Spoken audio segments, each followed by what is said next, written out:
thank you all for coming tonight. I'm Claire Mamura. I'm the Public Services Librarian at the Alaska State Library upstairs in this building. And we're so excited tonight to have Ken Coates here. His talk is part of the programming related to this summer's special exhibit, Titanic of the North, which will be up through October 6th. And so it will not be up for the 100th anniversary date, which is October 25th. But you do have several more weeks to enjoy it, and one more First Friday free opportunity on October 5th. So I'd like to thank our exhibit supporters, the Friends of the Alaska State Library Archives and Museum, who support us in all things, the Pioneers of Alaska Juneau Igloo No. 6, Alaska Marine Lines, and Key Bank. And we do have a few more Princess Sophia related events here in this building. Next Saturday, Mary Erlander will be here to talk about her book, Walter Harper, Alaska Native Son. Walter Harper was one of the victims of the Princess Sophia, but he was also a remarkable mountaineer and wilderness guide. He was one of the first people to summit Denali with Hudson Stuck's team in 1913. And Mary Erlander's book details his early life up to his death on the Princess Sophia. So she'll be here next Saturday at 2. And then on October 25th, out in our atrium, we'll have a 100th anniversary memorial with the pioneers, and there are many other community events that are close to the anniversary date, including the opera and the Yacht Club dinner, which we have some information about those two events out on the table in front. And you can see the complete list of events at rememberthesophia.org. All right, so we are recording tonight's talk, so we'd appreciate it if you would silence your cell phones and just be aware that you're on camera being recorded.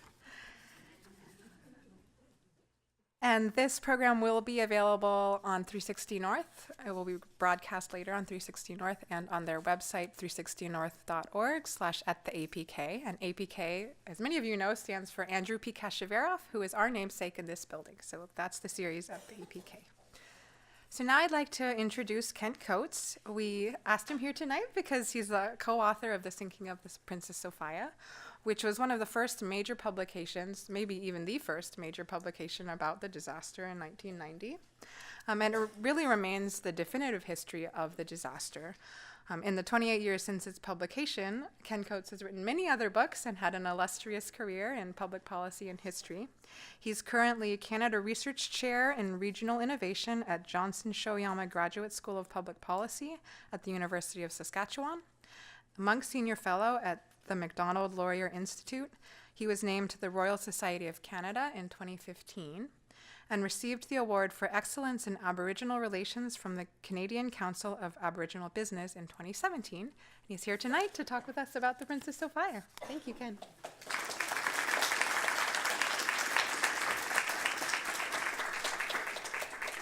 Thank you for that wonderful introduction. When somebody stands up there and says that the book was published 6 or 7 years before you were born, that really puts me in my spot genealogically as I sort of go through there. I had a big debate with my wife, and she lost. I was getting packed. Wives always lose, but this is at least with me. And I'm putting my stuff together, and I had some casual clothes. I said, I'm going to the north. No, you're going to the museum. Everybody will be all dressed up really fancy. And I said, no, it's Alaska. Wearing blue jeans you washed last month is called dressing up, right? This is just kidding. I'm really delighted to be here, more than you could imagine. I think you've had a chance to see, I hope, the exhibit across the way, which is just fantastic. My friend David Leverton played a really important role with all of his museum colleagues and friends up and down the coast putting that together, did a fabulous job. This is the first time I had a chance to spend a lot of time here in this museum. What a magnificent public facility, and the way you've done the exhibit from down there. I was telling people that the exhibit space you have here is twice the size of the one they had in Victoria. So in Victoria, we looked like we had a huge crowd because you actually had to walk single aisle in order to get through anywhere. And I must congratulate all of you on this marvelous commemoration of actually taking the Princess Sophia, remembering it out loud, celebrating the loss, recognizing the impact of the North, and doing it over a long period of time.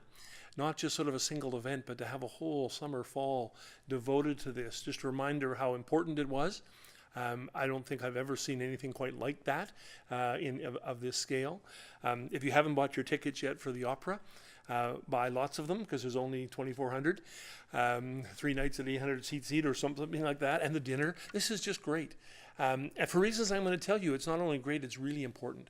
And I hope I can convince you after, probably don't have to in your cases here. But I am honored to be here and honored to be part of this commemoration. And I thought what I would do is sort of a little bit explain how I got interested in the Princess Sophia, the story itself. I'm not going to walk you through the story because if you can go across, you probably all have. You've gone through and you probably know more about it than I do.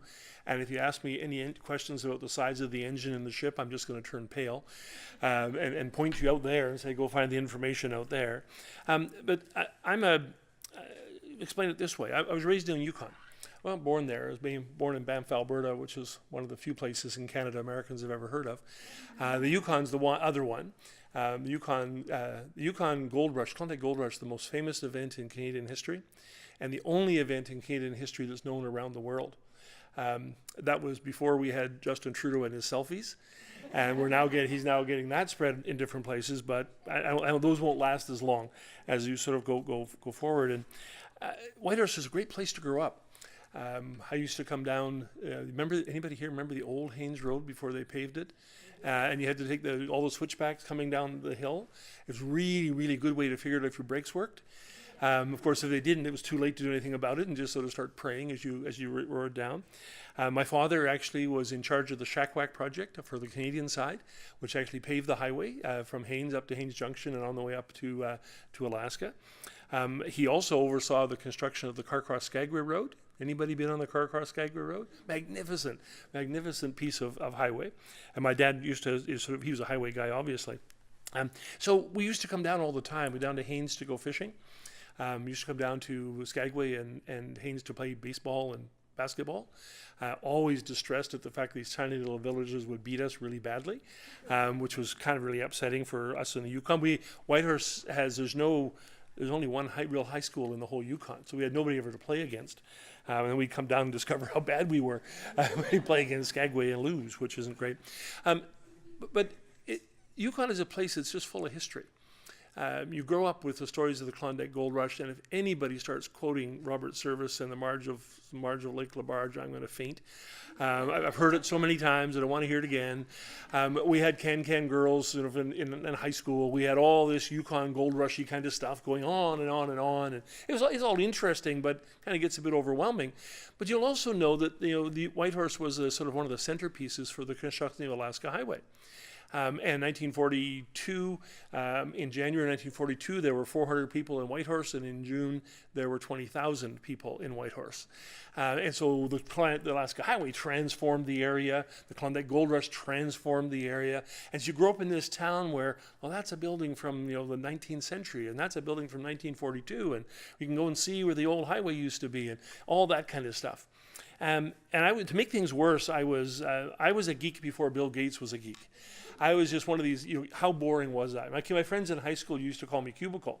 I'm not sure if do you think of why they would call me Cubicle?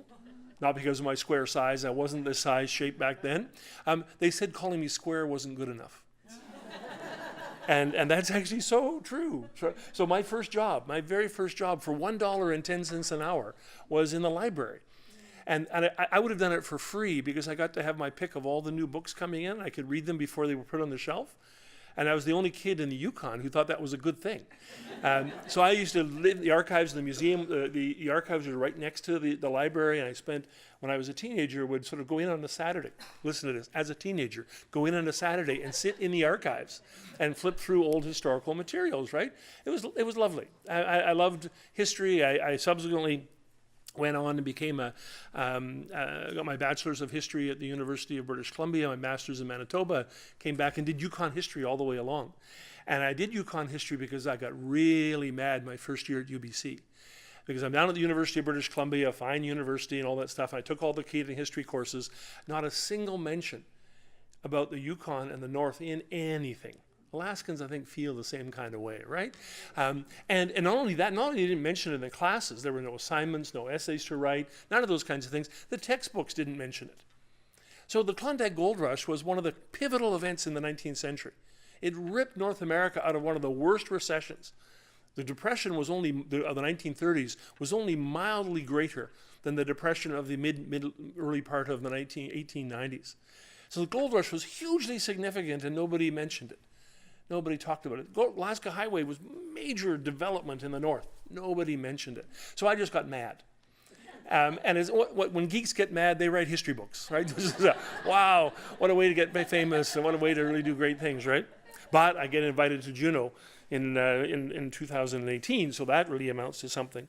So what has that got to do with this story? So the main part was I had never heard a word about the sinking of the Princess Sophia. In the library, not a word. In the museum, not a word. In the historic sites around the Yukon, not a word. So I didn't know it wasn't there because I didn't know it was. I had no idea this thing had absolutely ever happened. So the story in which I came to this is part of the story itself. So in my fourth year at UBC, I took a course on war and society.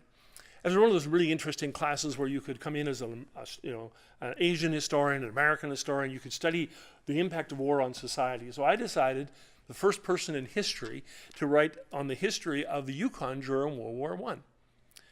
So again, you're going and saying, how boring could you possibly be, right? So I'm going to tell you it's not boring. The Yukon had more, on a per capita basis, more people volunteer for World War I service than any other jurisdiction in Canada.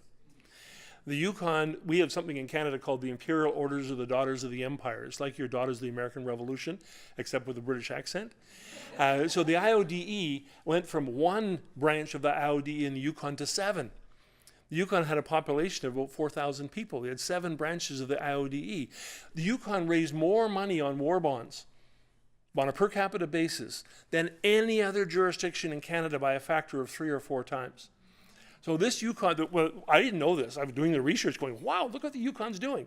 This is all these volunteering and all this military things and raising money and having events. And we're in Canada during the First World War, we had a sort of a white feather pattern. I'm not sure if you had this in the States, probably not. And what happened was people were supposed to volunteer. We didn't have conscription till 1917. Which was when you brought conscription as soon as you joined the war. We didn't have it. And so what women would do, because they're kind of mean-spirited at times, they would walk down the street with white ribbons, white feathers, and give them to young males who were in good physical condition and weren't fighting. So it was a white feather of cowardice. My son's overseas, my husband's overseas, why are you here? So this is a place that's kind of militaristic. Why such a big enthusiastic commitment to this? Because Canada ignored Yukon. It was thousands and thousands of miles away. Yukoners used to say it was 3,000 miles from Whitehorse to Ottawa and 30,000 miles from Ottawa to Whitehorse. Right? So people never made the trip. They had no connections to the area. They just, Canadians just ignored it entirely. So they said, we're going to prove this. You probably know this already, but in the First and Second World War in Canada and the United States, Aboriginal people enlisted in the army way out of proportion to their overall population. Why? Because if you're on the outside, you want to demonstrate your commitment. You want to show your citizenship, show that you belong in the country as a whole, and the war is always a good time to do that. Canada's at risk, Canada's at war, we're going to do whatever we have to. We are going to be part of this whole process. So, very interesting. So this is a great, I'm going through reading the Dawson Daily News and the Whitehorse Star. And, quite frankly, the war is 4 years long. The first 3 years were kind of interesting. And the last year, because I already know how it ended. So the last year, you sort of, you ever been in the library using one of those microfilm readers and your eyes are spinning, and that's why I wear glasses now, and you're going along and along, and I think, enough of all this stuff. I'm getting almost to the end of the war, sort of in a month to go, and they only had a weekly newspaper, so it's not grinding all that much. And there's a little tiny story shows up on this thing, and it says, ship runs aground. And it just says Princess Sophia, ship run aground. Okay, mildly interesting, no big deal. So I turned the crank to the next one. The headline said, list of the dead. And all they had was just a list of all the people on the ship who'd perished. So part of me was sitting like, what is this? Well, you know what it is. It's the biggest maritime disaster in the history of the Pacific Northwest. To tell you part of the story, 10% of the white population of the Yukon died that day. 10% of the white population of people in the Yukon died that day. staggering implications for the Yukon, as you can immediately imagine the implications of that. And of course, as you went through the next couple of stories of the newspaper, the story itself came out. The ship stuck on the rock for a couple of days, and the other ships trying to rescue them, all the boats coming out, and then a finding that there's nobody survived, and then a debate about the dog, who owned the dog, and who owned the dog. It was Captain Alexander's dog. And going through all these kinds of things. And I remember even at the time thinking, why did I not know this? I was back up in Whitehorse the following summer, went into the museum and sort of said, what do you have here on the Princess Sophia? And they said, what's that? And I said, well, the sinking of the ship. And he went and got a register of Yukon sternwheelers, Yukon River sternwheelers that had sank. He had a list of them. I said, no, it was out there by Juneau. He said, oh, it's Juneau, it doesn't matter to us. Not because it was Juneau, sorry about that, I just offended you. No, it wasn't because of that, it's just that they had no connection. So the people who are the keepers of Yukon history did not know that part of the story, which is really interesting. So later on, I was asked one time by a magazine we could call The Beaver. Have you ever seen that magazine? It's a Canadian history magazine. It's a really lovely one. And they phoned up and they said, we were kind of short some northern stories. Have you got a good story to tell? And I remember, I'm older, I got my PhD and I'm teaching at Brandon University, and I sort of said, well, I can pull out this old Princess Sophia story. Should I do that for you? And they said, sure, what is it? What is the story? And I explained it really quickly. I said, oh, disaster. Oh, you like disasters. Disasters always sell. And as long as you have lots of pictures of ships on the cover, there's lots of maritime buffs who will buy anything that has a picture of a ship on the cover. So yeah, please, lots of pictures of ships for us, if you don't mind. And so they said, go ahead. We'll publish this thing. And I thought at the time that this was just a disaster story. It's kind of harsh to say, because when lots of people die, 350 plus people die, that's more than a disaster, right? There's lots of death and there's hardships, and that's really sad. So we started doing some research on this, and it's interesting. You'll know if you've done historical research that if you get a good project, it's like peeling back an onion. And so you sort of take off one layer, it's a disaster, and you look inside and think, well, there's something else going on here. So we started off by going to the Yukon, or the Vancouver Museum, Maritime Museum, where I'd worked at the archives in Vancouver for a while. And Les McCann, very, very good maritime historian, very passionate guy. If you know these kind of archivists, they interview you to make sure you're serious before they tell you anything. And these people own this stuff, right? It belongs to the Vancouver Museum, but they are the Vancouver Maritime Museum. And if they don't believe you're sincere and you're just going to tell a goofy story, they're not going to let you know anything.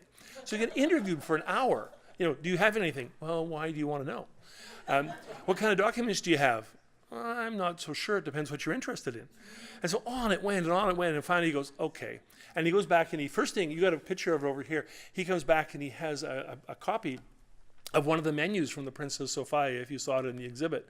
And there's this really first-class restaurant menu telling the story of what they actually had there. And he started giving us more stuff. And he came out with a bell that they had there and this other thing that he had there. And I said, okay, this is all really great, but I'm an historian, I'm an archaeologist, so I'm glad you have bells and glad you have some metal pieces, and this is a piece of nail from somewhere. That's a nice nail, but it doesn't do much for me. And I said, whether there's any documents? And he said, well, there was a court case, I think, down in Seattle. Seattle's a big place. So just go down to Seattle and see what you can find. Oh, yeah, sure. So we went down to Seattle to see what we could find, and they have a federal archive down there, and we discovered that there had actually been a court case in Seattle, where the hearing was in Seattle, and we went down there, and they boxes and boxes full of testimony and transcripts and things like that. And when we go through that really quickly, and then people come back and they say, well, you realize this court, there's a note here in the file says that another case was actually held in San Francisco. And that 1918 was when it started. The other case finished in 1933. So, and the lawyers got nothing. Not sure if that's good or bad, because that also meant the victims got nothing too. But it lasted until 1933 to actually go through this process. So I went to San Bruno, just outside of San Francisco, right next door to one of the biggest military cemeteries in the United States, and went to the archives there. And I said, I hear you have something on this. Well, nobody had ever looked at the material in Seattle. Nobody had ever looked at it before. Nobody had ever looked at the material in St. Bruno. It was all wrapped in sort of that waxed paper with elastics around it. The elastics had all rotted off, and so they're opening them up. And they had taken all the transcripts and typed them up. So they actually had typed transcripts from all of the court material in 2 copies. Now, this is something only a geek could get really excited about. I could get a copy of an original thing. And they said, we don't want to. What a waste of shelf space. So they sort of took out every second copy and gave it to me. It's like, oh, I'm so excited. My wife thought, oh boy, get a life. But we had all of the material they'd assembled for all the way through of all the people involved in this sort of whole process. We went beyond there to find other material. There was a royal commission held by Canada very quickly in 1919 to look into the disaster itself. We tried to get into the Canadian Pacific Railway archives. Good luck. You have a place in the United States called Fort Knox. Fort Knox has way more inferior protective technology than the Canadian Pacific Railway archives. It's really hard. No, we don't have anything about that. Yes, you do. These are the steamship company. It's your steamship company. You tell me you ran steamers up and down the coast for all those years. You got no records? Yeah, I don't think so. So, and now if I told you I snuck in the middle of the night and sort of broke into the vault, you'd be really impressed. So I didn't. Because you got to remember, I am Canadian. Right, and so somebody says, no, we don't. Our response is, sorry for asking. Right, so not very exciting. We made lots of visits up and down the coast into Victoria, into Vancouver. I was living out in the prairies at the time, looking for material down here to Juneau quite some time ago. Looking for stuff in Whitehorse. When I came down here, flew down in a plane from Whitehorse. It's great. It's one sort of, it must have been flying a DC-3, or if it wasn't DC-3, it looked like it, which meant that it was old and you just closed your eyes and prayed the entire time down. And we were walked by this absolutely beautiful Cherokee sightseeing plane. And there's a couple coming with us. And they were joining the cruise ship down here in Juneau. So they were flying from Whitehorse down to Juneau. And we're walking along, and the husband clearly was a nervous flyer. And there was other people on the plane, but these ones were just in front of me. So my wife's saying, look, it's a nice plane. You're going to be able to see out, and it's brand new and all that kind of stuff. So we walked around behind that plane. And then there's this very old looking DC-3. If you've ever been into one of those things, the tail's way down here and the top is way up there. And you have to almost climb into the place on your hands and knees to get up. And this husband's like, I'm not doing this. I'm not doing this. And the wife is going, you're embarrassing me. And he goes, you're not doing this. You're embarrassing yourself. Anyway, we managed to get him on the plane. A little bit of lifting and pushing, but we managed to get him on the plane. And so we're flying down. And I've done this lots of times. I have friends who used to fly, and we'd go down to Haines and Skagway and fly around and look at the mountains. And if you haven't done that trip, which I'm sure if you live in Juneau, you've done it a million times, this is one of the world's greatest treasures to see, to fly over the coastal range and see the mountains and the glaciers and all that kind of stuff. So I'd never seen Vanderbilt Reef from the air, which I thought was something I shouldn't miss, right? So I went up, crawled up the front of the plane, and said to the pilots, can you let me know when we get to Vanderbilt Reef? They said, yeah, why? I said, because of the Princess Sophia. And he goes, what's that? I noticed the trend here. What's that, right? So I said, well, it's a ship that went down in 1918. And he said, well, why don't you tell everybody on board about this? Oh, like, only an historian would go, oh. So I want you to remember that guy in the back of the plane who's not so happy we're doing this trip, right? So I'm going through there, and I didn't know that on that flight down from Whitehorse, they always tried to do a trip over the glaciers. They would kind of come around and go over the glaciers and give you a nice close look, and then fly into Juneau. Well, they were socked in, so they actually couldn't do that. So these guys were looking for something interesting. So I'm going through and telling the story of the ship and how it was stuck on the rocks and all that kind of stuff, and it was stuck there for 2 days and blah, blah, blah, blah, blah, blah, blah, and it fell apart and everybody died and all that sort of thing. So the pilots say thank you to me, and I go back to the back, and remember this guy who wasn't so happy? He said, I'm getting on a goddamn cruise ship. And pardon my language, but I'm just quoting. That was air quotes behind that one. And you've just wrecked my next week. So now I hadn't wrecked that next week. It got even worse. So we're going along, and the pilots come on and they say, well, ladies and gentlemen, you heard that great story about the Princess Sophia. We've never heard it before. So we think you'd like to see this a little bit close up. So these guys take the plane from wherever it would have been, 5 or 7 or 10,000 feet, and they think, 10 feet or so is close enough, right? I exaggerate a little bit, right? So they take the plane goes way down, And the guy next to me, this old man who didn't want to go on this thing, is like cursing me like crazy. I mean, what did you do this for, right?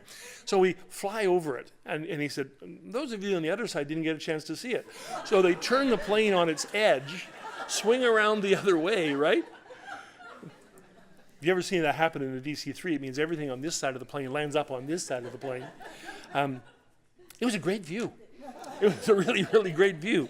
And nobody talked to me the rest of that flight. But when I came down there as well, I did one other smart thing, because this actually was in October of the year I was here. And I went as far, I can't remember how far it was, but the road at this time went a little bit further north. It didn't go far enough as it was. But I got to the end of it, and I walked along the coast, and I went down onto the, onto the rocks.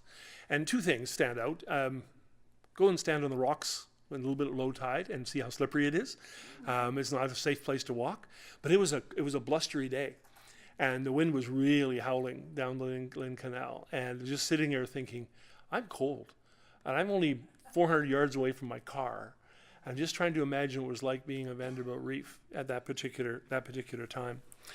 We tracked down family members, families of the crew, relatives of the crew, and things like that. Those of you who have National Public Radio here in the United States, we have something called the Canadian Broadcasting Corporation, the CBC. And CBC has this radio morning program all across every jurisdiction has one. We had radio programs in Vancouver and Whitehorse and Victoria, and just talked about the sinking of the Princess Sophia. And I think we had like 90 people phone us. You know, my cousin's brother, my aunt, my relative, and all that sort of stuff. Everybody wanted to tell their story. And every one of them started off by saying, we're really glad you're talking about this. Because for most of them, nobody even knew the background. I haven't heard about it at all. So that's how we got to this story. We wrote a book. We wrote a book subsequently. It's the most fun I've ever had writing a book, because it was the saddest. Watching this story through, we did something. Historians don't have very many fancy words. If we're sociologists, I can just speak all night with words nobody can understand. But with historians, we don't have very many fancy words. But there is one called prosopographical. And that one got you, right? What the heck's a prosopographical? Sounds like a bad disease. Prosopography is called collective biography, where you actually try to tell the story by looking at the experiences of a whole bunch of individuals, and you sort of bring them all together. So we had to recreate the lives of everybody on the ship. Through obituaries, we wrote to, if they were from Minnesota, we wrote to the community down there and looked at the obituaries in the local town papers, and sort of recreated the stories of as many of the people as we could.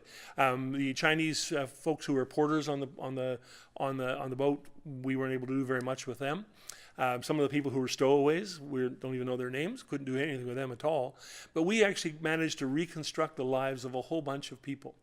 And I think if you have a chance to read the book, you'll find that the book tries to build the story around the lives of these folks and draw some lessons from them.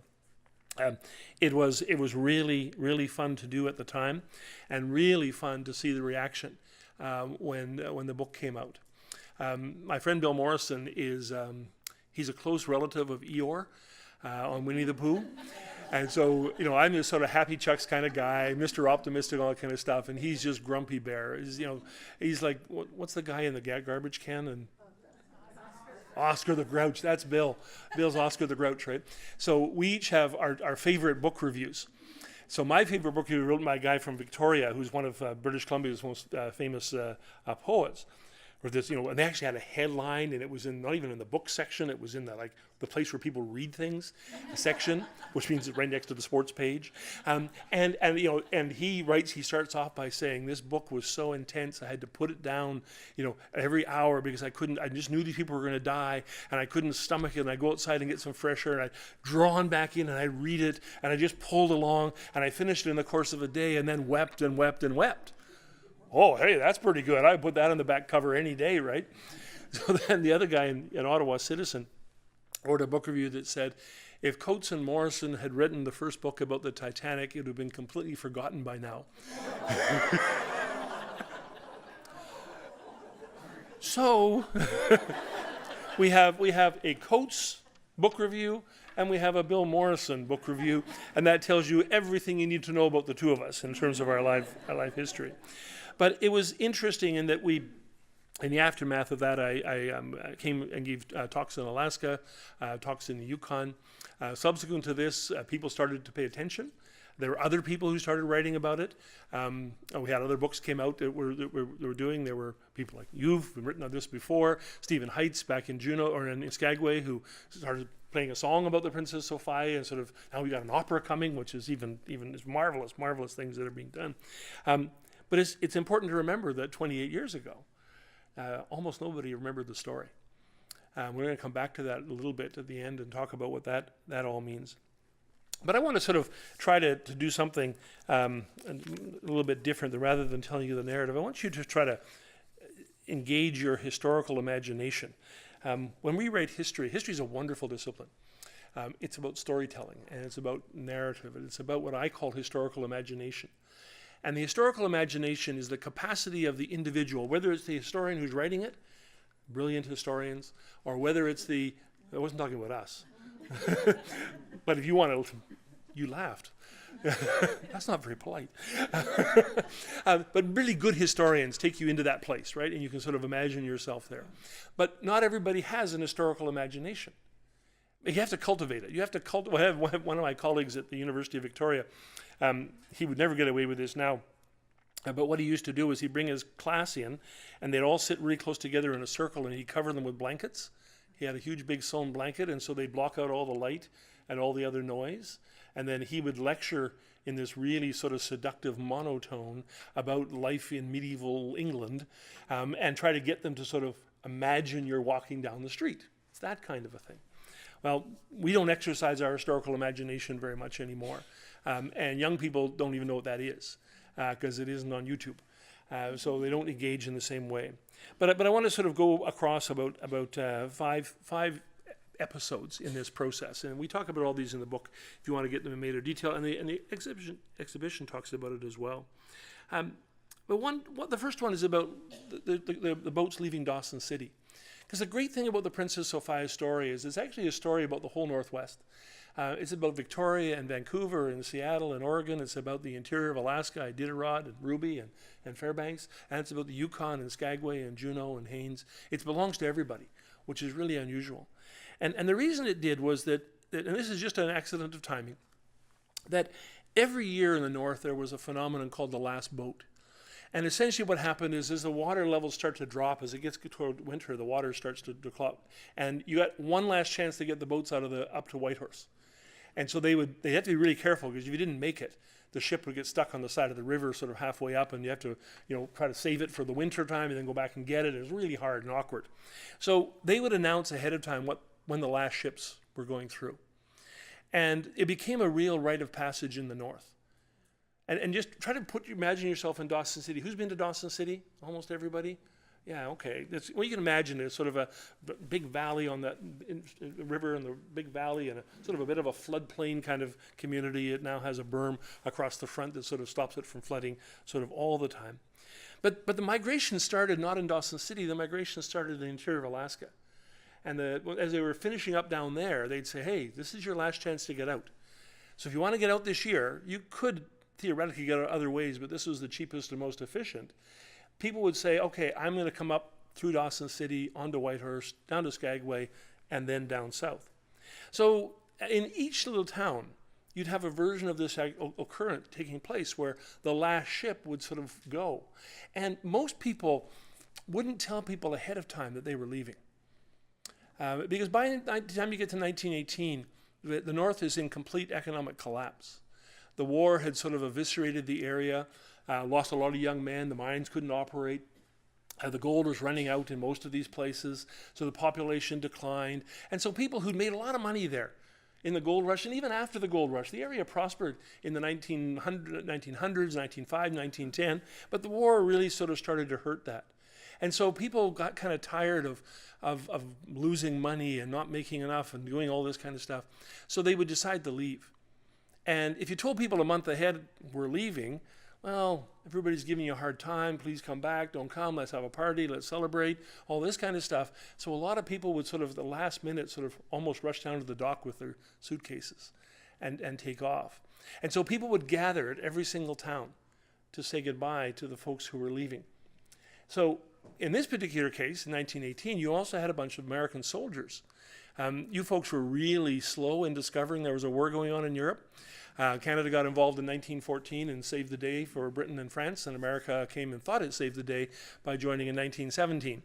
But in 1917-18, you all of a sudden had to get a bunch of soldiers, and lots of people, conscription was underway, people were being told to sort of come and serve. So in this case, you're not just saying goodbye to people who are closing up at the end of the season, businesses that are closing down, miners who are giving up, workers who've said, I've had enough living up here. You're actually saying goodbye to a whole bunch of young men who are going overseas to fight. And if you know, and you all know stuff about World War I, you knew that people died in huge, horrific numbers. Poison gas, artillery. About 2/3 of the people who died in the First World War died from artillery bombardments, which means you didn't even get a chance to be brave. You're sitting there having dinner, and all of a sudden a bomb lands in your lap. You know, it's a horrible, horrible sort of set of experiences. So when the young men are sort of lining up to go, you're sitting there thinking, okay, I wonder how many of them are going to die, which adds a poignancy to this whole process as they sort of go up. Now, remember, in the Yukon, they've already gone. Almost every young man who could serve and was willing to serve had already taken off, but not so in the case of Alaska. So here you have the folks coming up to Dawson City, and in a whole bunch of cases, some of the most well-known citizens of Dawson City were leaving. There's an O'Brien family in particular that was sort of a local insurance guy and involved with everything and was the big singer in town and a whole bunch of other things. And he had a bunch of kids and his wife was there, and they sort of wait till the last minute to tell everybody, hey guys, we're leaving. And he said, well, you're going to go back next summer? Yeah, no. We're pulling up stakes, sold our business, we're not coming back at all. So these are really bittersweet times. So, and it was also normal for about half of the population in the Yukon and interior of Alaska to leave every winter anyway. Because what do? You're in the placer mining industry. By the time you get to October, it's too cold and too icy to actually do much placer mining. So given that they're using hydraulic methods and dredges and things like that. So people are leaving. And so they're gathering at the dock in Dawson City.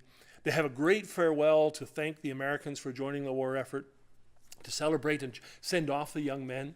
It's kind of hard by that time. In 1914, it was like, hope you get there to kill somebody before the war's over. By 1918, it's like, you're probably going to die. We're really sad, and we don't want to see you go. So this really harsh sort of circumstances.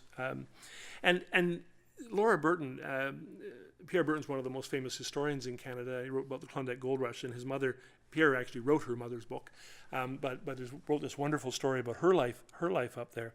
She has this brilliant description of what it's like to sort of stand on the shores in Dawson City, on the riverbank in Dawson City, and everybody's piled up, and they're all yelling and saying goodbye, and we'll see you next year, and we'll visit you down south. And when people went down south, they didn't go to one place; they scattered. Some went to Victoria, some to Vancouver, some to Seattle, some to Oregon, some to California, some to New York, some to Saskatchewan. I'm from Saskatchewan, and you don't even know where Saskatchewan is. I always say it's north of North Dakota and discover most Americans. That doesn't help much anyway. Well, that's north of South Dakota.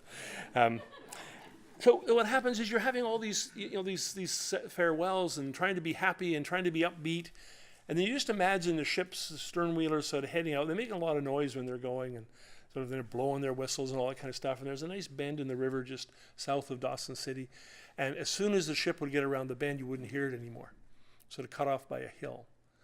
And then Dawson City would just descend into absolute calmness and quiet. And the people there would just be sad. It was the end of the season. They were stuck. They were not going out even if they wanted to. Their friends were gone. Maybe they'd come back in the spring, but now they knew they probably wouldn't. So that's the first point of imagination along the way. Skagway's different. So the people come from Alaska, down through Dawson City. A bunch of people in Whitehorse who are leaving. In the southern part of the Yukon, northern British Columbia, there's a place called Atlin. Atlin had one of those echo gold rushes, small little gold rush that was sort of petered out by this time. There were some really promising gold mine discoveries on Tagish Lake that looked like they were going to rebuild the Yukon economy. The guy who discovered it and been working it for years had negotiated a sale for $1 million, which back then was a lot of money. So this was sort of he was heading out in celebration. He had a bunch of engineers and stuff with him.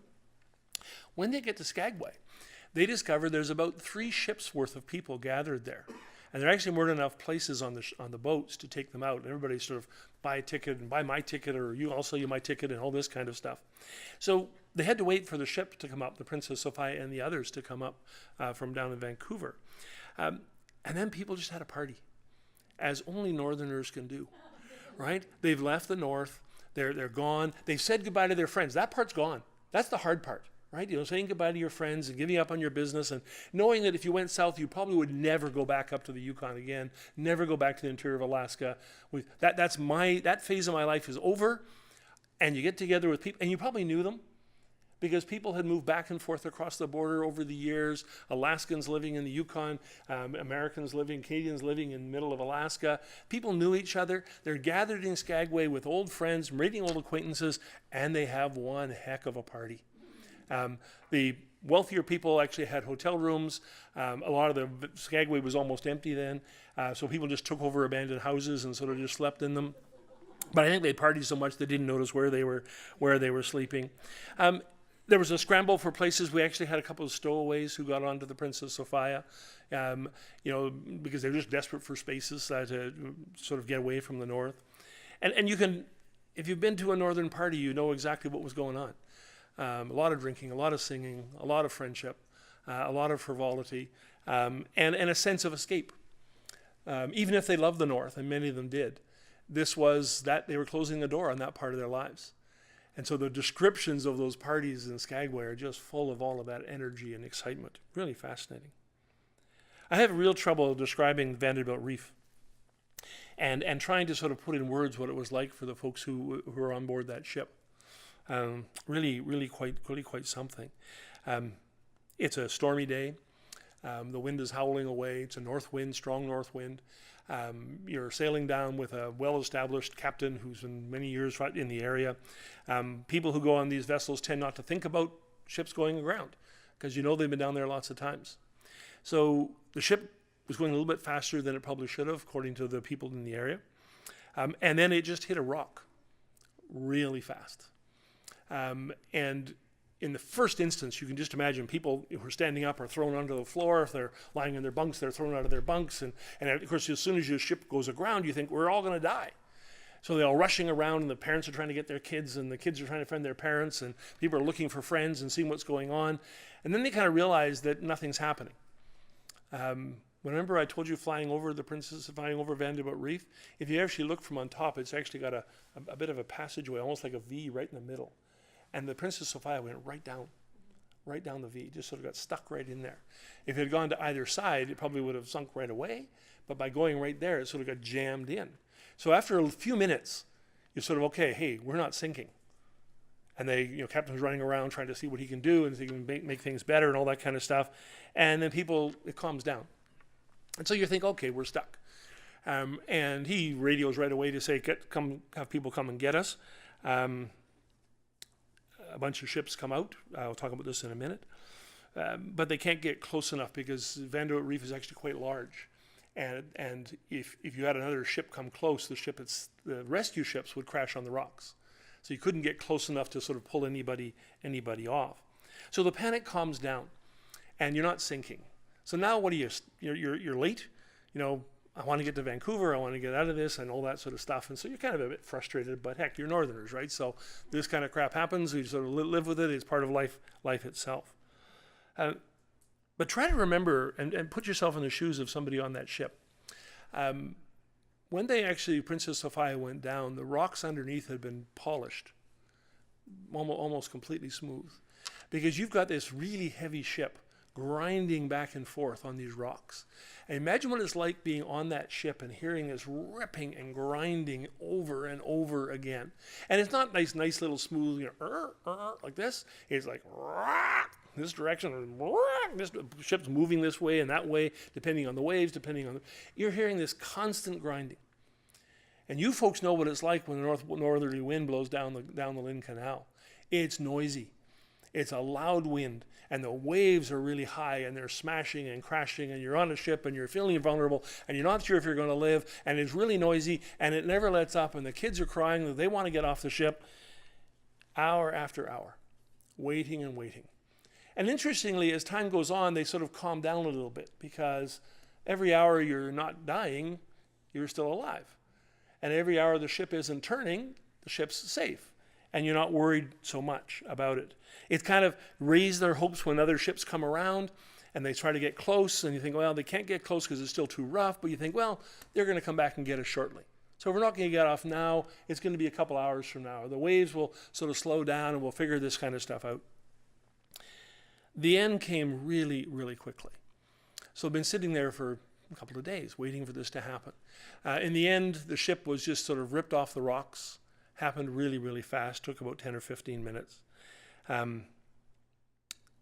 People started to panic. Nobody lived. You know that. So we don't really know what happened. We got some fascinating stories of men who grabbed little kids and put them on their shoulders, and you can just imagine the ship going down and the water filling up into a room or filling up into and as they're trying to keep this kid alive, right? Spending their last seconds of their life trying to give a kid a chance to live a bit longer. And one man from the Yukon, who was known to be the best swimmer in the north, basically tied his wrist to a young boy. And if he was going to go down, he was probably the only person who could have saved somebody else in those waters. And he used his last seconds to do that with another young boy. We found families separated from each other. Their bodies were found in different parts of the ship. We saw efforts starting of efforts to get the lifeboats off. They actually didn't make it. So it went down so quickly they couldn't even throw the lifeboats overboard. Because they took so many people on, remember how crowded it was in Skagway? They had to have a bunch of flotation devices, and the flotation devices were really sort of like a wooden box with some rope around the side. So what you're supposed to do was jump in the water. Anybody jumped in the water in October up here?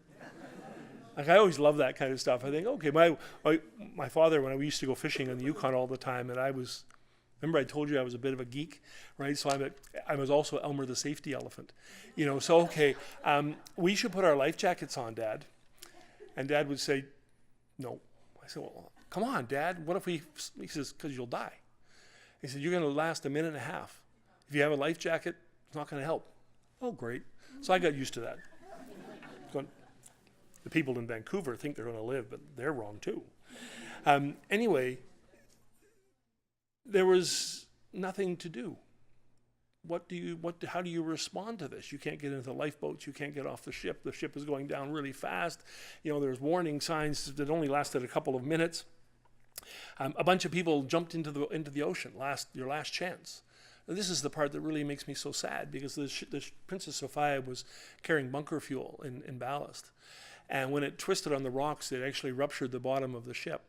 And so the bunker fuel went out and sort of covered the whole area around the ship. And so when people jumped in, just imagine this. You're on the ship, it's going down, maybe you got your wife or your child sort of sitting next to you. It is sad, isn't it? I find this really, really hard to sort of even imagine that when you do, it gets really upsetting. When you jump into the cold waters of Lynn Canal, one thing happens. You gasp. You gasp. You have no choice. It's just the water's so darn cold, right? You're freezing. You're like this. And guess what you take into your mouth? Bunker fuel.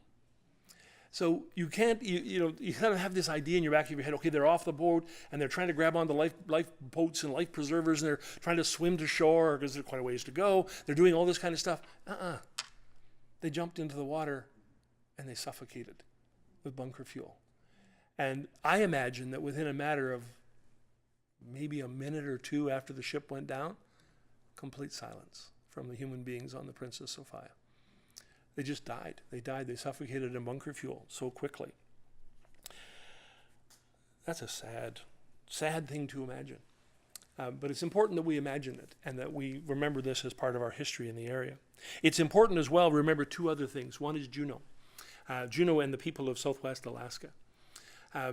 This is actually one of the most important parts of this story, is what the people of Juneau did. As soon as they heard that the ship was in trouble, they did what any tight-knit maritime community would do. They tried to figure out how they could help.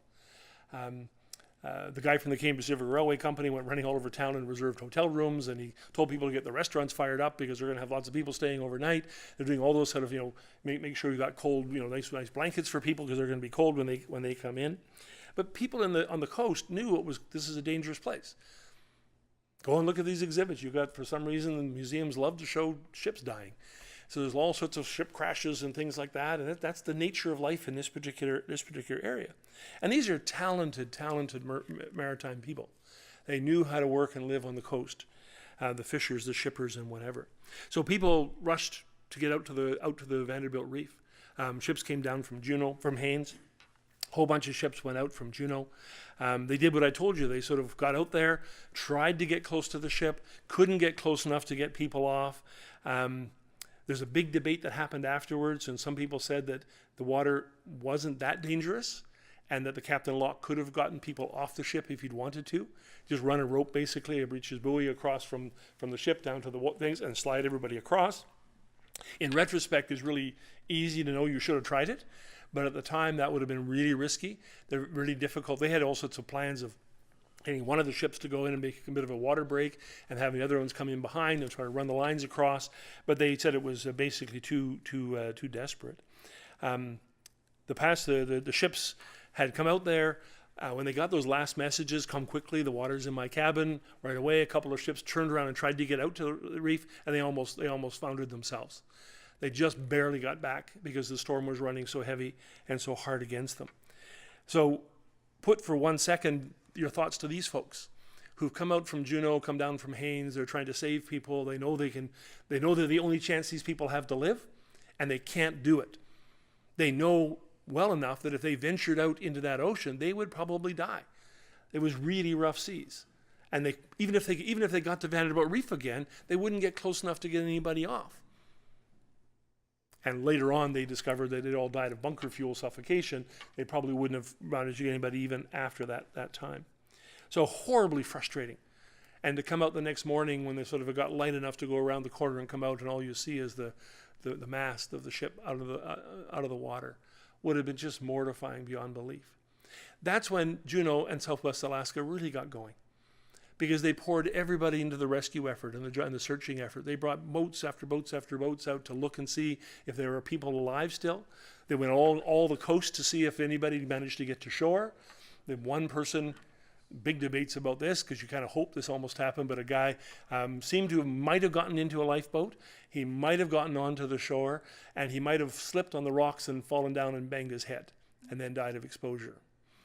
That's possible. I think walking on those rocks, I can tell you it's very possible you do that, particularly if you're exhausted. It's less likely, just likely that his body washed up and the lifeboat washed up fairly close to it. But the effort was really unbelievable. And just imagine, this is you folks 100 years ago. This is the people in this room doing this 100 years ago. A bunch of ladies got together to work on cleaning the bodies. A bunch of businessmen got together to clean the bodies. And the women cleaned the women's bodies and the children's bodies, and the men cleaned the men's bodies, scrubbed the oil off of them. People said they looked like cooked liver because of the oil and bunker and all that kind of stuff. And they did this with dignity. There was not a single story of anybody stealing stuff from people's private effects or profiteering ridiculously off of the disaster or anything like that at all.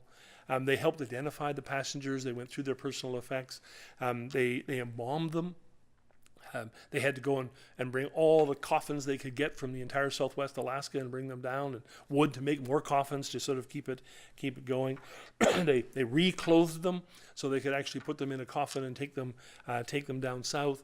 Some family members from the south for the next couple of months were coming up because they didn't find all the bodies, some of them for more than a year. So the family members came up to join the search to see if they could find the bodies. And the good people of Juneau welcomed them into their homes. They helped them. They took them out on boat trips to see if they could, find the bodies and whatever. This part of the story, I'm not sure if any of you were here in Juneau in the mid-1970s when that horrible plane crash occurred. And I remember, you may remember the year it was? 71.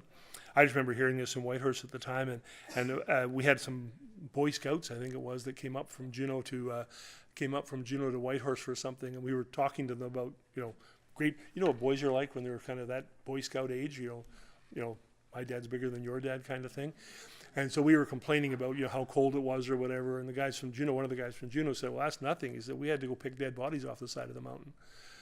Boy Scouts, holy moly. I didn't ever find out to see how true that was, but it certainly beat any story we were going to make up about living in the Yukon. This is a great part of the story that I hope you remember all the time. The fact that the community rallied around the disaster. They knew some of the people. There was only one resident from Juneau on the ship, government officials going back and forth. They knew many of the people who were Alaskans or gold miners. They'd been in the area, but not most of them. Most of them were, ship's captains stern wheel captains from Victoria or Vancouver or something like that. So they knew them. They weren't their friends. This is what a community on the coast does in times of disaster. And the exercise was absolutely magnificent. The collective effort was just simply stunning. And one last sort of picture before we sort of take the lessons talk a little bit about the lessons we learned from the Princess Sophia. Vancouver, the city of Vancouver. So they took a couple of days to find the bodies, to clean the bodies, to put them in coffins, get them ready, and sail back down to Vancouver. The families from Vancouver, Victoria came over at the cost of the Canadian Pacific Railway, and they were going to meet them on the dock in Vancouver, which, horrible thing to have to wait for, because you know that your son or your brother or your father has died and you're gathering together. The ship coming down sailed into Vancouver Harper on the 11th of November of 1918. You might remember that date. That's Armistice Day. And so the ship sailed into Burrard Inlet, and the people on the harbor said, you can't land, because we're having a party. This is the end of the First World War, the biggest celebration in Vancouver's history by far. Parties and parades and screaming and bands and singing and dancing, and kind of bringing a whole bunch of dead people would have really dampened the enthusiasm. So the people on the ship had to stay out in the harbor an extra night, looking after the dead bodies, and their families had to wait an extra day for them to sort of come in. And there's something just so sad about that.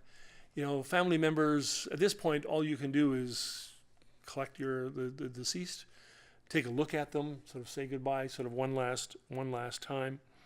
There was one poor lady who showed up, and they had a big sort of warehouse where they were going to bring all the bodies in. This young lady showed up, and they weren't going to let her in. And so she was crying and said, "You have to let me in." So one of the other people, whose son was on the ship and had died, sort of pulled the government official over and sort of talked to him for a minute. And then the guy waved her in, and that was really nice. So his wife sort of said to him, "What did you say?" Remember, we're Canadians, right? So we always say please and thank you and sorry an awful lot. And he said, "Let her in or I'll knock your block off." And it turned out that worked in this particular case.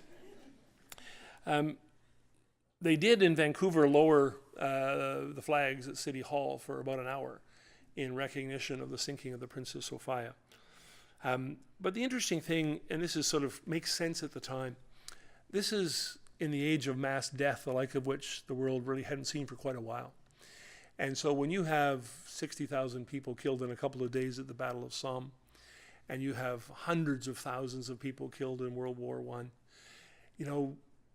is it 353? Is it 356? Is it whatever? That's called a rounding error to the British Army. Sad to say. So in a world where almost every day through 1918, the local newspapers ran their own lists of the dead, of people in the local area who died in the front, the mass death wasn't enough to knock the things off the headlines. And so even across Canada, the story was relegated to the back pages really quickly after this event itself. So my message to you here, I think, is that we really have to sort of recall these episodes to humanize the story, and to put ourselves in the shoes of the people who are involved. This could be you. This could be a cruise ship that goes down, and it could be the good citizens of Juneau doing what they've been doing for 100 years. Jumping in and actually trying to save the day, or the people with the boats down here heading out in horrible weather, in dangerous conditions, to see if they can save people. And you could be passengers on one of those ships going up and down the coast, or Alaska State Ferry. You can understand this more than most, because this is your lived reality. But I think this story is important for other reasons, and I want you to sort of ponder these a little bit.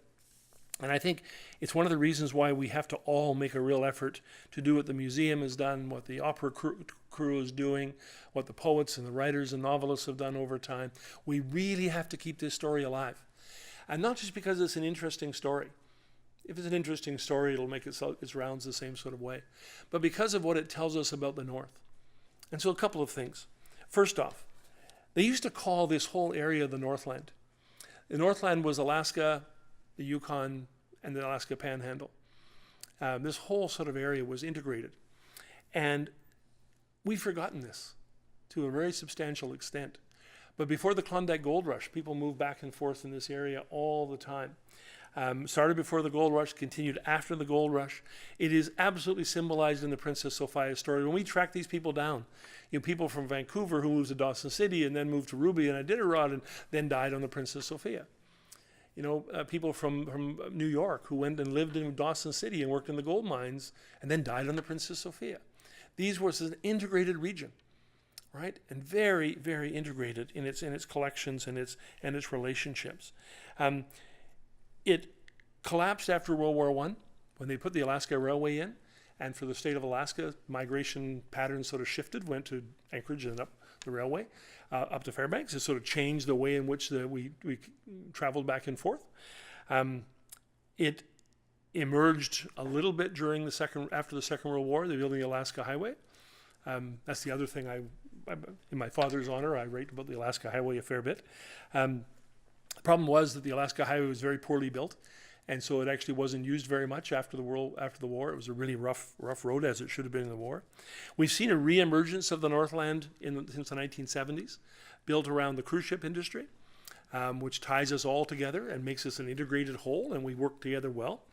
The tourism industry generally is actually involved in a fair amount of co-marketing, but nowhere near as much as there was before. And nowhere near as much as there was before. And I think we have to get back to that. I think we have to rediscover the connections between the Panhandle, the Yukon, northern British Columbia, and on into the Yukon in the middle of Alaska.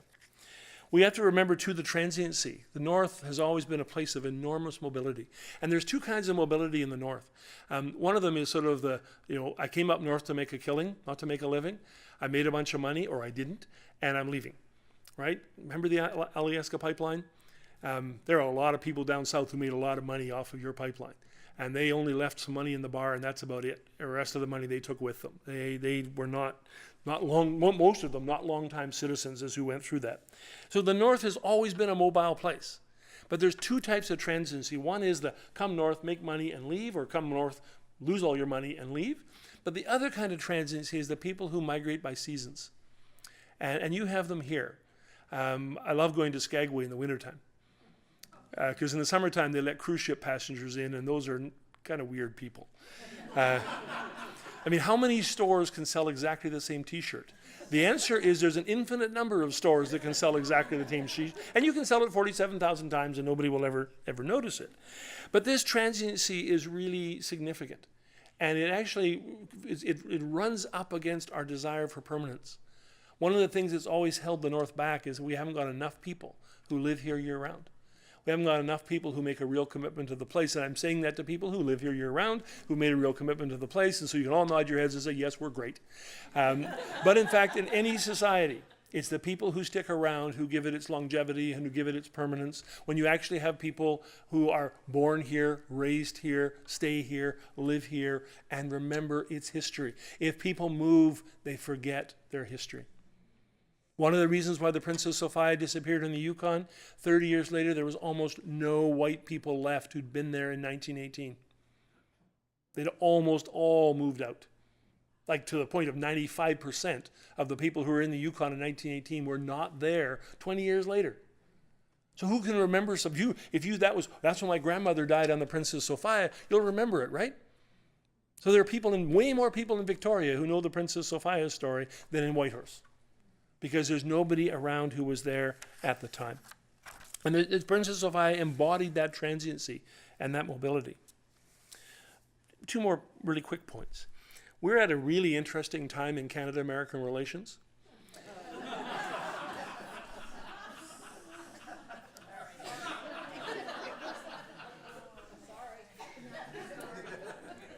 You voted for him. Oh. Yeah, that's what everybody in America is saying now. Yeah? The people who will, yeah. I'm not going to pick on Mr. Trump. He does it himself.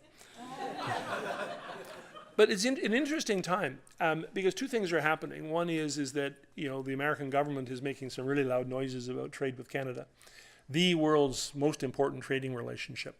It's absolutely stunning what we've done together over 150 years. We've been great neighbors and great friends. It's been really quite remarkable. But the other part is, if you haven't known this about Canadians, anybody here a Canadian? You wouldn't admit it anyway among all these Alaskans. So Canada has some wonderful characteristics. We're kind of nice, right? We're really nice. The Canadians are nice, right? We always saying I'm sorry. We're really polite, all that kind of stuff. And we are as sanctimonious as you could possibly imagine. We are the most self-righteous and sanctimonious people. So you know how we're in the middle of free trade negotiations, right? And there's really sensitive stuff, and Trump's talking about closing down the auto industry. We would lose 160,000 jobs in Southern Ontario alone within the first month if he put a 25% tariff on our cars. This is serious, serious stuff. So you know what our Minister of Foreign Affairs did last night? She went to a public lecture in Toronto where they were talking about dictators and brutality of government around the world and referred to President Trump. You're in the middle of trade negotiations. You're trying to win favor. Right? You can send somebody else to give that talk. Canada believes in free speech way more than any place else. We'll tell you whatever you like. But it's really interesting. This with sanctimoniousness, we're sort of, we really love Richard Nixon. Because it's like, wow, does Canada look great? When we had Richard Nixon in his sort of last couple of years, we didn't like Reagan very much because he was too successful. Same with Clinton, Obama. Obama was a Canadian, by the way. All this birther stuff about was he born in the States? He was a Canadian. Right? His whole value system was Canadian, and but here's the message I want you to hold on to. Canada and the United States are the greatest neighbors this world's ever seen. You don't think about us very much, and if I gave you a geography test right now, you'd do really, really poorly. When I was a kid and I used to go up from the Yukon up to Whitehorse, up to Anchorage and Fairbanks, and I thought, how can people live in Alaska and not know where the Yukon is?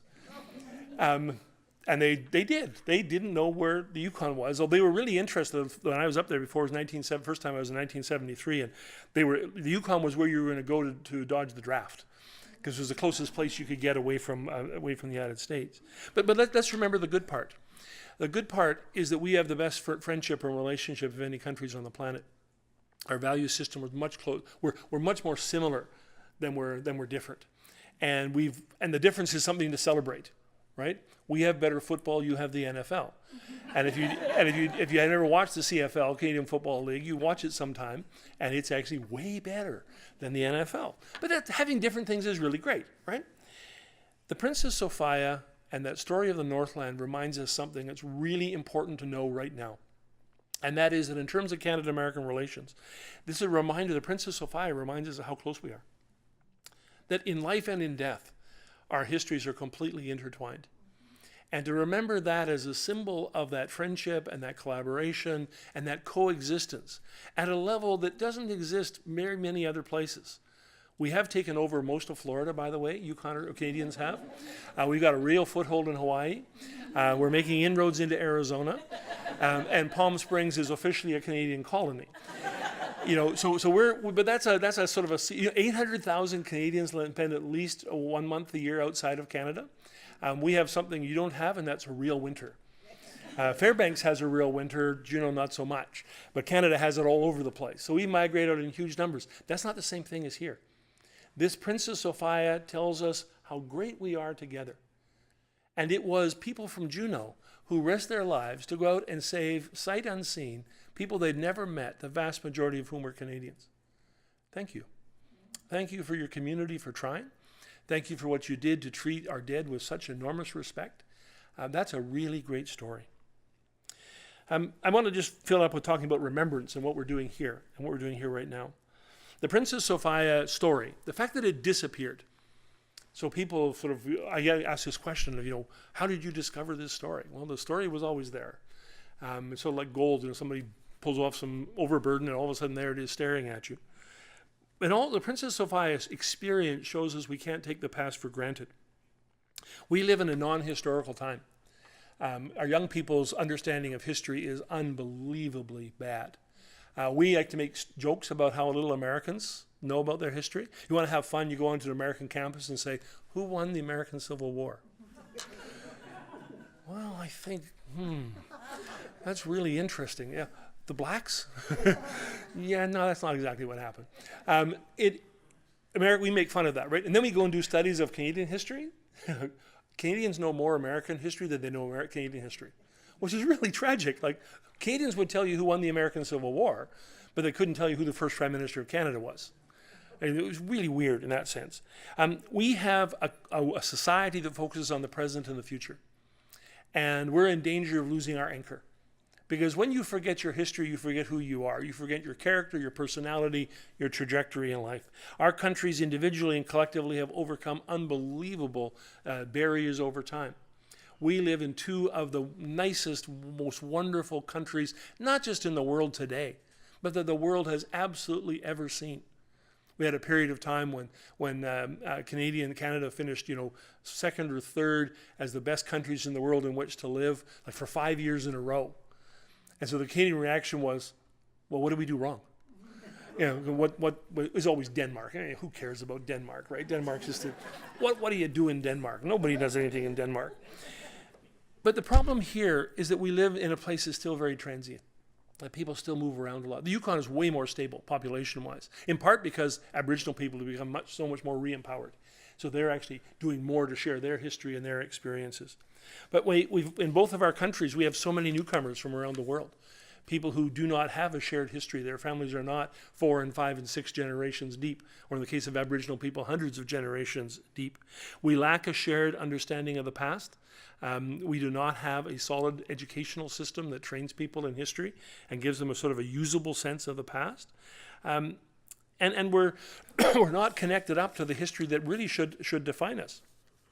I always find it so interesting because the Yukon gets hundreds and hundreds of visitors a year of people who come up to Whitehorse because their grandfather worked on the Alaska Highway, because their grandparents or great-grandparents went in the Klondike Gold Rush, and they said, oh, we got this document from, can I leave it in the archives as letters to my great-grandmother? And they're connected to it. Well, I love the fact that Canada has lots of people from Sri Lanka. Sri Lankans have very little connection to the Klondike Gold Rush. They don't know about the Princess Sophia. They don't know where the Yukon is. 90% of Canada's population lives within 100 kilometers of the Canada-U.S. boundary. And most of Canada's population is south of the 49th parallel. Right? So the Yukon, or the North, is a complete abstraction for the vast majority of Canadians. But we also live in an era of incredible debates about remembrance, about remembering the past. In Canada, we're in the process of dismantling the legacy of John A. Macdonald. You may have heard of him. He's Canada's first Prime Minister.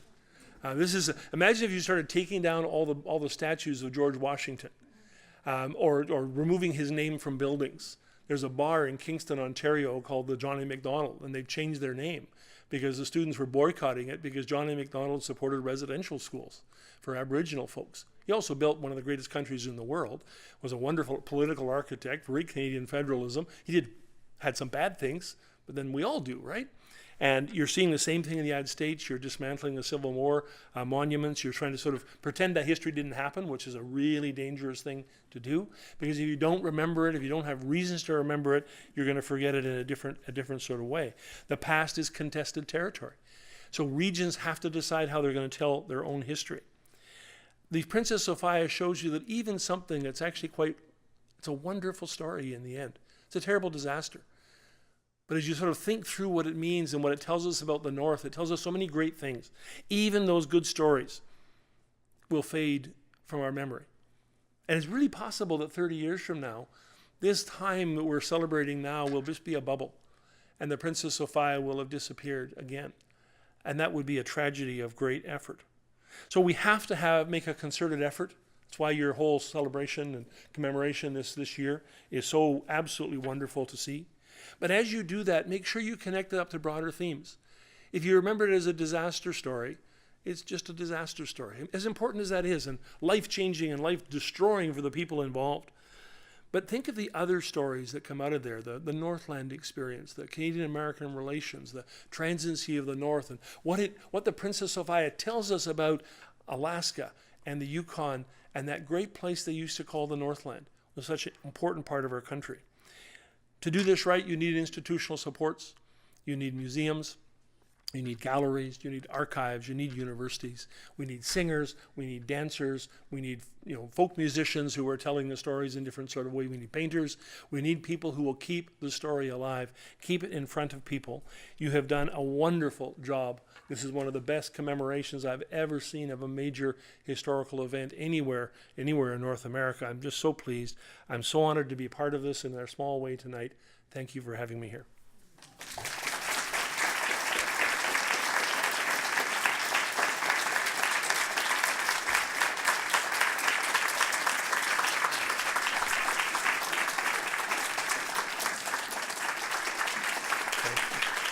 Thank you. Thank you. Appreciate that. That's so kind. Thank you. Thank you very much. That's really kind. Very kind. If I'd said a couple of nicer things about Juneau, it would be even longer, eh? Happy to answer some questions. And also recognizing that, like I always do, I talk too long. If you do have to go, please feel free. Ideally, you'd come here, but if you don't come up to the front, I'm going to repeat your question, okay? Just two questions. The first question is what if the heirs had taken a settlement from the Canadian Pacific Railway Company after the Sophia sunk, compared to the almost 14 years later at the end of the litigation, what did they receive, the heirs? And the second question is, when the Canadian Pacific went to the Princess Sophia, I understand the first thing they did was retrieve the safe and left dead bodies. What is that? So there's two questions. What about the heirs? Should they have accepted a settlement from the Canadian Pacific Railway? And the second one was about the actual going onto the ship and actually retrieving the safe, which had $62,000 or something worth of stuff in it, and left a whole bunch of bodies on the ship. So in the first one, at the end of the whole process, I think they were the settlement was like for $35 a person, meaningless, right? And the lawyers only get a third of that, so they got nothing as far as they were concerned. It didn't cover the cost of paper. The CPR was not really in the mind to settle. They were told they weren't going to lose. And big corporations, then as now, know that they can outlast almost everybody. And there are even more layers of appeal if they had to go through all that. So there wasn't really an offer on the table of any substance. The workers' compensation system, actually, for the Canadian people, actually did reasonably well. So the crew members on the ship for the Canadian Pacific Railway and some of the ones for the White Pass and Yukon route, their heirs actually got fairly decent settlements. Some of them in the several thousands of dollars. And other people sort of next, basically nothing. When the ship went down, they didn't find all that many bodies. 350, 360 people who were died, and they found about 150 sort of floating and caught on the rocks and things of that sort. So the CPR quickly sent a diver to go out onto the ship. And remember, the ship's sort of underground underwater at an angle. So they sent a diver down, and the diver went down and did get the safe, and there was $60,000+ in there. Not inconsequential, and reported that there were no bodies to be found at all. And do you know the story of the Winchels? You got time for a story? Really quick story. I really this one makes me sad. You've been sad all night, so I hope this doesn't make you too sad. What happened was a lady named Eileen Winchell was up in the area around Ruby and Iditarod, and she wasn't very healthy. Pretty common thing. Women used to get sick at the end of the summer and say, "Get me the hell out of here," and their husbands would oblige and send them south to be with their families for the winter, right? And then anyway, so she said she just felt she wasn't gonna do very well, and said, and if I die, you got to promise me you'll bury me next to my mother. So he said, what any husband would say is, "Oh, silly woman, stop worrying. You're going to be fine, But please promise me." "Yeah, okay, I will. I promise I'll go and I promise I'll bury you next to your mother." So she's on the ship, and obviously she dies. So Al Winchell in the interior of Alaska walked to Anchorage. This is not a casual thing to do. This is a long way. Walked down to Anchorage to get there. got over by boat over here to Juneau, and then said, we got to go down and find some people. So we hired the guys in those big suits, those really neat, monstery sort of, and when you do that, you have to have air connector cables to the top. So this guy went down and fairly quickly discovered a couple of bodies, and then also got an ice lock in his line, and sort of got pulled up to the top and said, I'm not going back down there again. It was pretty scary by that sort of time, but didn't find Eileen Winchell. And so now they knew there were some more bodies on board, and actually the Canadian Pacific came back up and hired some more divers to go down. They ended up finding pretty close to 90 or 100 more bodies underneath and floating around in different places. And they did find Eileen Winchell. They found her with another woman, in her quarters, and she must have gone to get her because she knew she wasn't well and all that kind of stuff. And Al was a broken man. People in Juneau used to talk about him sort of just wandering along the coast when in between boat trips. He used up every bit of money he had. He borrowed a whole bunch of other money, bankrupted himself as he went through this whole process, and would just sort of wander the streets and sort of stare at the ocean. But he did find her body. He did take it and did bury her next to her mother, which is part of the story, but also the answer to your question. Yes, another question? Well, I've never broken them down that way. There weren't that very many women. There were probably about 20 children altogether, 20 or 25 children. The O'Briens, I think, had 5. So that's a big chunk of them. There weren't very many families in the north at the time. The crew were men on the Princess Sophia. There were a whole bunch of crews of the White Pass and Yukon Railway steamships. So these are captains and porters and crew members and all that kind of stuff, overwhelmingly male. So it would just be a guess. I should go and find that number. Probably about 20 to 25 women, 20 to 25 children. So 200 men, something like that. There were about 10 or so Chinese folks, and their names show up in some really interesting variations, and they all got them all wrong at the time. And they're mostly porters and waiters in the dining rooms as they sort of went along. The Yukon in the interior of Alaska is not a very female-dominant place at the time. Yeah. Anybody else have any questions? Yes.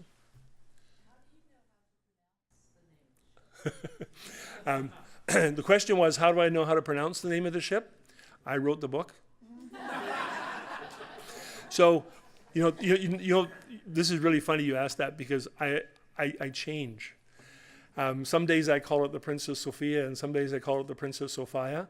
I've asked a whole bunch of people in Victoria, people there who are these maritime folks who some who have relatives and stuff like that. Half of them tell me one thing, and half of them tell me the other thing. And so whatever I say that day is how you do it. Is that a good enough explanation? And somebody actually one time, sent me something that sort of had it spelled out phonetically, and I think they said it was Sophia. So I don't know. Yeah. Question? Yep. Did the 1918 flu 1918 flu have any impact? Absolutely.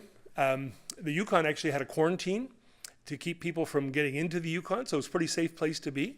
So we left them in the Southwest Alaska. Thank you very much for being a repository. The flu was actually sweeping through Juneau at the time the ship was going down, and the flu was all over the lower mainland in British Columbia. And of course that adds into this I don't know if you all know this, the 1918 Spanish Flu Epidemic was one of the world's greatest pandemics. Millions and millions of people died as a consequence of that. So it was already in the Northwest, sort of at the time, which limited sort of the ability to respond. I don't think anybody on the ship actually had the flu at that particular time, and they did have that sort of a bit of a quarantine wall in Skagway to keep people who were looking flu-like, to stop them from going into the interior. Okay, great question. I understand that the stones, and I think that's one of the reasons that it has not been explored. If you go to Halifax, the stones are there, like with the Titanic earlier. And I've often wondered if you had some sort of a memorial that had all the stones all lined up. I'm sure you've seen that.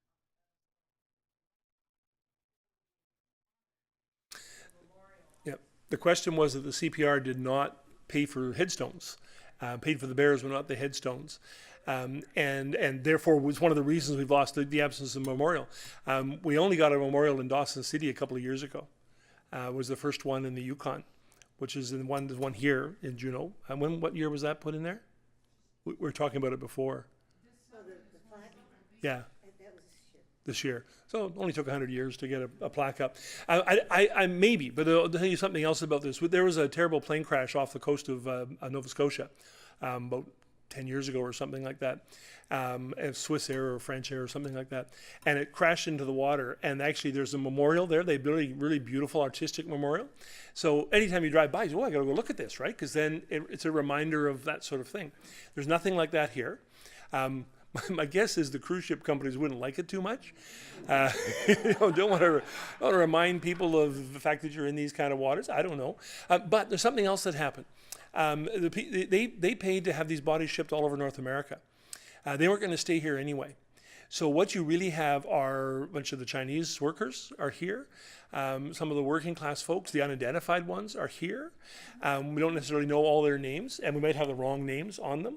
But there's actually, down in Victoria, there's several cemeteries there that have a bunch of the Princess Sophia. Vancouver has a bunch of them, Seattle, Portland, California. There are some in New York City. There's one in Saskatchewan. They actually Pacific sent a body all the way back, to Saskatchewan to bury them there. So part of the story is that nobody was able to claim this. Will you bury a whole bunch of Canadians in Juneau? Yes. Well, you did some, but as a principle, would the Canadian Pacific Railway, would the families of those people want their people buried here in Juneau? Some did, but most of them said bring them home. So I think the problem we have, there's no one place. If they took them all down and put them all in Vancouver, right next to the cruise ship terminal, if they did that, then you would have had something really interesting there as a memorial, right? Or Victoria, it doesn't matter where it is. It's the fact that this was a Canadian story and an American story. Nobody's buried in Yukon. Nobody from the Princess Sophia is buried in the Yukon, not a single person. Right? So that's part of the story. It gets scattered to the winds. Yep. Question? The last answer was so good you don't want to ask another one? I wanted to say it after you were talking about the pronunciation, because I wondered if you realized that tonight you spoke. I did not realize I was using both pronunciations, but it doesn't surprise me in the slightest. It's just it's one of those first, and as soon as I think about it, I promptly do the wrong one. So I hope you don't mind. Any other last questions? Well, you've been a wonderful, wonderful audience, and thank you again for having me here.